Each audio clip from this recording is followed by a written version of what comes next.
Every single day, these colossal ships are out there on the oceans, moving pretty much everything that makes our world go round. But way down deep inside them, there's this whole other world, a hot, loud, high-stakes place that is literally the heart of all global trade. Today, we're going inside the engine room. And that's really the core idea we're going to dig into. An engine room isn't just a pile of greasy machines. It's a living, breathing system. It is the technical heart that keeps these massive vessels and the entire world's economy pumping. So here's our game plan for this explainer. We're going to start right on the engine room floor and work our way up. We'll meet the hands-on crew, called ratings, then the officers who manage them. We'll see what it takes to get to the top. And finally, we'll talk about the payoff and what the future looks like for this crazy important job. Okay, let's dive right in. The engine room is an incredibly high-stress, high-risk place. We're talking about an environment where one tiny mistake can lead to absolute disaster. This isn't your average office. It's a command structure, and that strict hierarchy, well, it's not just for show, it's essential for survival. The best way to think about it is like a floating, totally self-sufficient power plant. It's doing everything, from powering the massive engine that pushes the ship, to generating all the electricity for the lights and computers, to managing the systems that keep it environmentally safe. It's just this incredibly complex web of machinery that has to run perfectly 24/7. So who actually runs this complex beast? Well, it all starts on the ground floor. Every single engineering department is built on the hard work of its foundational crew, the ratings. These are the skilled, hands-on folks who do the physical work and provide the technical support that keeps things running day to day. And for pretty much everyone who starts at this level, the journey begins right here, as a wiper. Yeah, it's the most junior position you can have, but don't let that fool you for a second. The stuff a wiper does is absolutely critical to the safety of the entire ship. Now, what's so interesting here is that these duties might just look like basic chores, right? Wrong. An oily, messy engine room is basically a tinderbox waiting for a spark. So when a wiper is cleaning up, they're not just tidying. They are literally the first line of defense against a catastrophic fire at sea. Once a wiper gets some experience, they can get promoted to oiler or motorman. This role is all about vigilance. You become the eyes and ears for the duty engineer, constantly making your rounds to check every single running machine, monitoring temperatures, checking oil levels, and just listening for any little sound that seems off. Then you've got the fitter. This role is less about watching and way more about building and fixing. The fitter, who's often a petty officer, is a master of metalwork. They can take a blueprint and fabricate a new part from scratch using lathes, welding gear, you name it. They are truly the mechanical artists of the ship. Okay, now we are crossing a major line.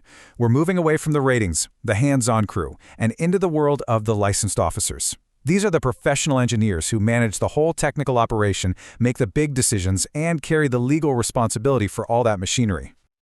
And this slide just lays it out perfectly. It's a fundamental shift from being the hands to being the brains.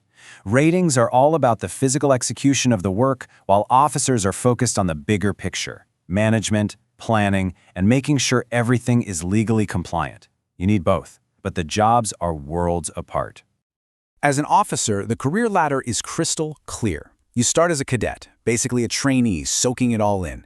Then, as a fourth engineer, you're in charge of the auxiliary stuff, like purifiers. The third engineer handles power and boilers. And finally, the second engineer steps up to become the executive manager of the entire department. So here's the crucial thing to understand. While the chief engineer is the ultimate boss, the second engineer is the one down in the trenches, the working boss.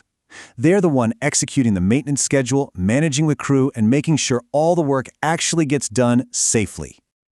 So how do you actually get to that top spot? Well, let me tell you, it is a grind. The path from being a rating or a fresh-faced cadet to becoming a chief engineer is easily a decade-long marathon of non-stop work at sea, intense studying, and a whole series of incredibly difficult exams. But what's really amazing about this industry is how democratic it can be. A rating who starts out as a wiper can absolutely climb all the way to chief engineer.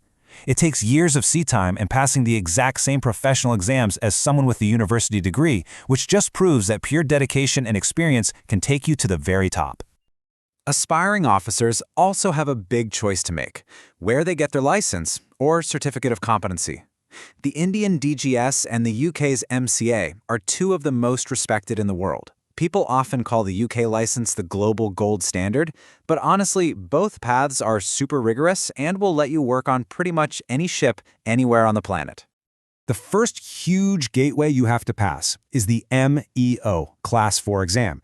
And listen, this is not just some test. It's a series of written papers followed by this grueling oral exam where a senior surveyor just grills you. You have to prove without a doubt that you have the knowledge and the cool-headedness to be trusted as an engineering watch officer. Okay, so after all that, all the hard work, the months away from home, the insane exams, what's the payoff? And just as important, in a world of automation and new environmental rules, where's this career even going?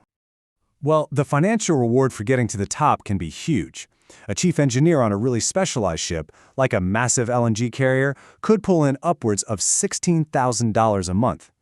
That number reflects the incredible amount of technical skill and legal responsibility that comes with the job. This table really lays it all out. You can clearly see how the pay climbs as you go up in rank. But notice the other huge factor, the type of ship. If you're working on something more technically complex and hazardous, like a gas carrier, you're going to make a lot more than you would on a standard container ship. And if we look at it in the Indian maritime context, these salaries are super competitive compared to jobs on land. Plus, and this is a big plus, seafarers who spend more than half the year outside the country get a major tax break, which makes the whole compensation package even better. So, at the end of the day, your paycheck is a mix of a bunch of different things. Your rank is just the starting point. The kind of ship you're on is actually the biggest piece of the pie. After that comes the global shipping market and even the flag the ship is registered under. But the job itself is changing, and it's changing fast. The focus is moving away from just fixing machines to high-level stuff, like managing energy efficiency, making sure you're following strict environmental laws, and even using AI to predict when a machine is going to break. The engineer of the future is going to be as much a data analyst as a mechanic.